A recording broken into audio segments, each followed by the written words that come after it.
কবি রবীন্দ্রনাথ ঠাকুরের কবিতা মাকাল। গৌর বর্ণ নদর দেহ, নাম শ্রীযুক্ত রাখাল। জন্ম তাহার হয়েছিল সেই যে বছর আকাল। গুরুমশাই বলেন তারে, বুদ্ধি যে নেই একেবারে, দ্বিতীয় ভাগ করতে সারা 6 মাস ধরে রাখাল। রেগে মেগে বলে, বাঁদর নাম দিল তোর মাকাল। নামটা শুনে ভাবলে প্রথম, বাকিয়ে চুবল ভুরু।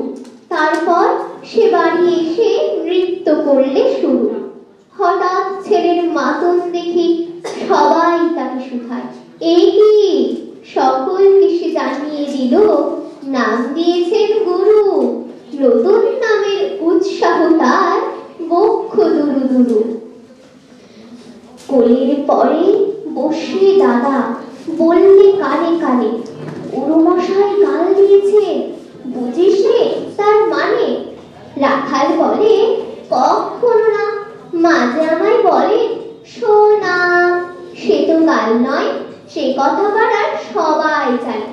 আচ্ছা তোমায় দেখিয়ে দেব, চলো তো ওইখানে।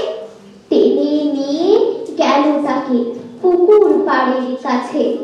বেড়ার পরে লতায় জেঠা মাকাল ফলে আছে।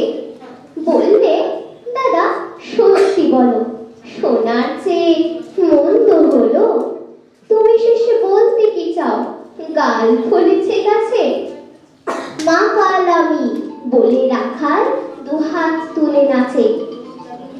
দোয়াত কলম নিয়ে ছোটে, খেলতে নাহি চায়। লেখা পড়ায় মন দেখে মা অবাক হয়ে যায়। খাবার বেলায় অবশেষে দেখে ছেলের কাণ্ড এসে।